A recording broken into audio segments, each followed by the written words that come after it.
നല്ലൊരു COB ഡൗൺലൈറ്റ്സ് choose ചെയ്യുമ്പോൾ 2-3 കാര്യങ്ങൾ ചിന്തിക്കുക.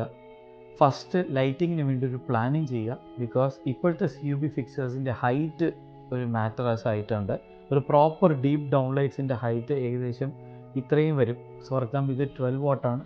ഇതിനൊരു 75 to 80 mm ഹൈറ്റ് ഉണ്ട്. 8 സെൻറ്റിമീറ്റേഴ്സ് വരുമ്പോൾ നമുക്ക് ഇതിൻ്റെ സെക്ഷൻ അവിടെ വരുമോ എന്നുള്ളത് നേരത്തെ നമ്മൾ ഫാൾ സീലിംഗ് ചെയ്യുന്നുണ്ടെങ്കിൽ നമ്മളത് ചോദിച്ച് കൺഫേം ചെയ്യുക. അപ്പോൾ ഇങ്ങനെ നമുക്ക് സെക്ഷൻ വരുന്നുണ്ടെങ്കിൽ ഇതുപോലുള്ള കേർവി ആയിട്ടുള്ള ഫിക്സേഴ്സ് വരുന്നുണ്ട്. അതും ഡീപ്പാണ്. അതിൻ്റെ LED പ്ലേസ്മെൻറ്റ് ഇവിടെയാണ് വരുന്നത്.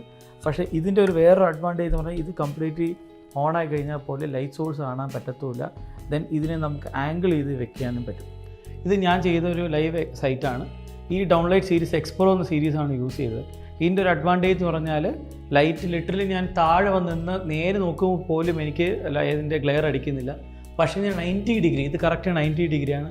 ഈ 90 ഡിഗ്രി കിട്ടിയപ്പോൾ പോലും നമുക്ക് കണ്ണിലോട്ട് അടിക്കുന്നുണ്ടെങ്കിലും നല്ലൊരു പ്രീമിയം ഒപ്റ്റിക്സ് ഉപയോഗിച്ചതുകൊണ്ട് നമ്മുടെ കണ്ണിലോട്ടുള്ള ഗ്ലെയർ ഇൻഡെക്സ് വളരെ കുറവാണ്. സോ ടെക്നിക്കലി നമ്മുടെ ഹെഡ് ബോർഡിൻ്റെ അവിടെ വെക്കുമ്പോഴും പോലും ഈ ഫിക്സർ ഷുഡ് ബി ലൈക്ക് വാളിൽ നിന്ന് ഒരു 45 സെൻറ്റിമീറ്റർ വെക്കുന്നത് ഐഡിയൽ ആയിരിക്കും. സോ ഒരു ഡീപ്പ് ഡൗൺലൈറ്റ്സ് വിത്തൗട്ട് ഗ്ലെയർ ഉപയോഗിച്ചാൽ അതിൻ്റേതായ ഒരു ആംബിയൻസ് വേറെ തന്നെ ആയിരിക്കും.